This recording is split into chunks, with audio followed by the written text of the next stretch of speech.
Pues aquí estamos como cada 15 días en nuestro Observatorio de la Crisis, hoy con don Pedro Mezquida, don Jorge Feo, don José Luis Colbé y don Elías de los Reyes, hablando de economía y también algo de política. 3 propuestas, yo decía a nuestros televidentes que les iba a sugerir como tema de debate a nuestros contertulios. Vamos con la primera de ellas, que es la misma pregunta que les formulamos también a nuestros televidentes para que contesten a través de SMS.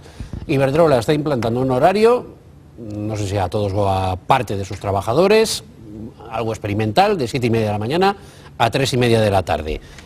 Parece ser, por lo que he leído, los primeros estudios que valoran esta implantación en un sector determinado de sus trabajadores, da como resultado que el absentismo se ha reducido un 10%. A partir de ahí, ¿a ustedes les gusta, les parece oportuno? ¿Votan por alguna de las 4 opciones que ofrecemos a nuestros televidentes? Hombre, la administración pública lo lleva haciendo in eternum, es decir, lleva tiempo inmemorial entrando la gente a las 8 y saliendo a las 3. Pero lo del absentismo no es lo mismo. Manteniendo los mismos índices o más de absentismo que con anterioridad. Es decir, que hablamos de empresa privada. Empresa privada, bueno, pues en empresa privada, en los países anglosajones... No, pero está bien matizar que efectivamente en la pública ya se hace. Ya existe, ya ha sido innovadora en esto. Añado una cosa más ahí. Creo que en algunos casos adelantan o dan la posibilidad de, en vez de empezar a las 7:30, empezar a las 7, y en vez de acabar a las 3:30, acabar a las 3. A las 3. Respecto del mundo empresarial, bueno, en países anglosajones este tipo de horarios se iba haciendo desde hace muchísimo tiempo. Yo recuerdo que fui a trabajar a Londres con 22 años y allí en el Banco Exterior de España de Londres ya no entrábamos. Ya, y comería usted un sándwich a las 12. A las 12 y luego a las 3:30, 4 a casa. Y eso destroza usted la hostelería en este país. No, bueno, simplemente cambia, hay que cambiar. Ahora, también es cierto que aquí si mueves una pieza derrumbas el puzzle, ¿eh? Pues fíjate, yo, perdonad un segundo, pero respecto de ese prurito que tenemos los españoles y los valencianos más concretamente, que a nosotros nuestras costumbres no nos las cambia nadie, fijaros como nosotros decíamos hace muchos años, aquí, por la noche, que todos a la 1:30, 2 a casa, como en Bruselas y tal, que va, hombre, que va, esto no se va a ver en la vida.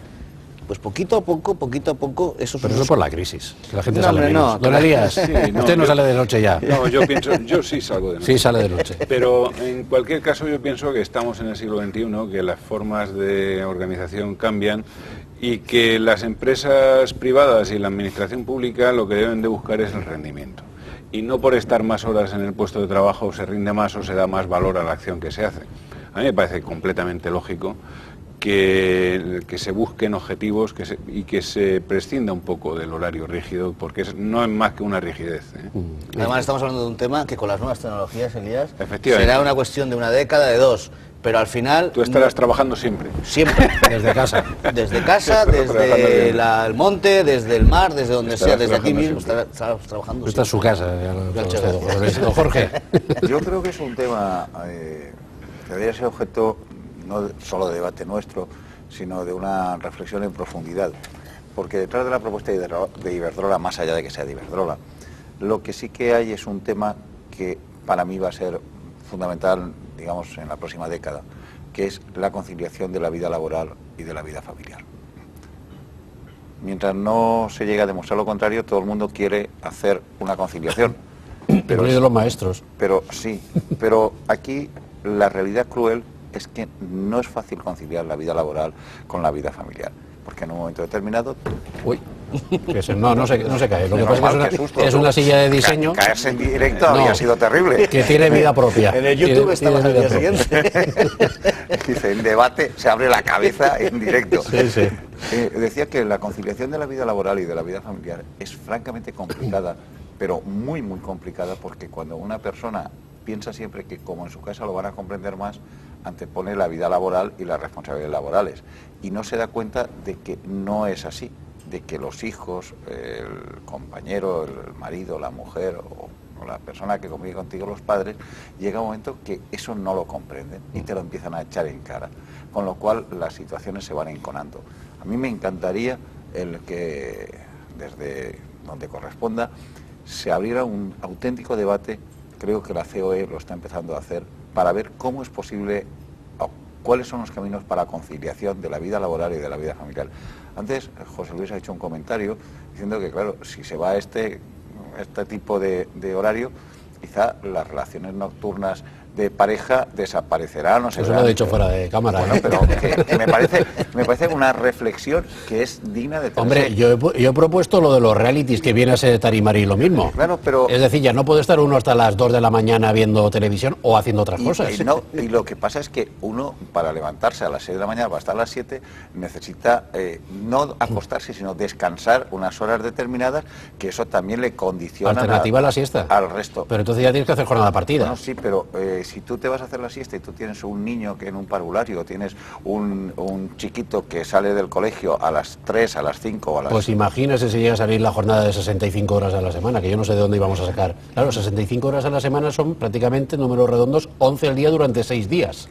10 menos semanales. Incluido el sábado, 11 horas al día. 11 horas al día, 6 días a la semana. ¿Has oído el comentario de Pedro? 10 menos a la semana que hacemos los autónomos. Tampoco 10 menos que hacen los autónomos. Bien, no de nos acuerdo. hemos muerto ninguno. Sí. Yo, por lo que estabais comentando, a mí me parece muy apropiado lo que comentaba Jorge, el tema de la conciliación de la vida familiar y la vida profesional. Es muy fácil decirlo y, como bien está diciendo, muy complicado el poder hacerlo. Y a mí me gustaría que nos hiciéramos, como siempre, y yo en mi línea, una reflexión por lo que estabais diciendo ahora precisamente. Es que los autónomos también trabajamos, también tenemos derecho a tener una conciliación de la vida familiar y la vida profesional. Pero si no tienes derecho al paro, ¿por qué tienes que tener derecho a eso? Es que bueno, alguna vez tenemos que lo pedís todo. alguna vez tendremos que tener derecho a algo, digo yo. Es decir, a trabajar y a rendir. Pero fíjate que yo creo que además de este tipo con este tipo de iniciativas, de alguna forma se fomenta también el mayor consumo, y lo cual no es malo. Es decir, dejas espacios libres para que la gente haga una vida familiar propia. Yo no estoy de acuerdo con vosotros. Es decir, a mí, si yo acabo a las 3 de la tarde, me lo vais a permitir, tengo mucho más tiempo para poder hacer muchas más cosas con mi mujer, cada uno que interprete lo que quiera, que a lo mejor no serán a las 12 de la noche, pero serán a las 8 de la tarde después de haberme ido al cine o de haber tomado... ¿Y si tu mujer no tiene ese mismo horario? ¿Y si tu mujer, que es lo normal? Estamos hablando de conciliar, ¿no? Es Pero, decir, Jorge, que todos... Jorge, en la conciliación, ¿tú no crees que ayuda mucho el tener una cierta flexibilidad horario y que tú te lo puedas modular? O sea, trabajando muchas horas. Muchísimo. Pero la flexibilidad es algo que ahora mismo yo creo que se puede asumir perfectamente, porque lo que se mide es la eficiencia del trabajo. Y eso no depende de la rigidez del horario. Perdona un segundo, con tu es permiso. que estamos preparados, vamos a ver, los patronos de este país están preparados para la flexibilidad de horario. No, yo no te digo que no sea tanto los trabajadores, sino los... ¿Por qué? Porque tú estás poniendo el dedo en la llaga, es decir, a mí qué más me da que un trabajador entre las 7:30 a las 10 que a la 1, me da igual, siempre y cuando sea eficiente su trabajo y sea productivo. Claro. Pero es que hoy en día nuestros patronos no se rigen por esos parámetros. Aquí vamos a que si tú entras a las 8 eres un tío estupendo y que eres un trabajador fantástico, aunque no pegues brote en todo. Las cosas se miden a peso. Luis, estamos pensando las cosas se miden a peso. Que la mayoría del trabajo es un trabajo, pues estamos pensando en mano de obra. En mano de obra es un concepto antiguo. O sea, ahora el mayor valor añadido al trabajo es el talento. Y el talento se puede flexibilizar. Y yo pienso que es algo que ¿Y estamos educados para tener los parámetros para poder evaluar ese talento? Si no lo hacemos nos va mal. Para reconocerlo. O para reconocerlo. Un segundo. A mí es que me recuerda, y don Jorge, y lo dejo, y usted me entenderá muy bien, la teoría de la relatividad de Einstein eran 25 folios. Y en su momento, ¿qué año sería aquello? 1900 que pocos. 10 y algo. Bueno, pues entonces que estaban como estamos todavía nosotros aquí en este sentido, pues aquello de los 25 folios pareció poquito. Esto no puede ser bueno cuando solamente ocupa 25 folios. Es verdad, las cosas se medían a peso. Aquí me temo que al menos en esta materia, extrapolando un poquito, y don Elías también sabrá algo de esto, seguro, pues estamos funcionando con esos parámetros de primeros del siglo XX, ¿no?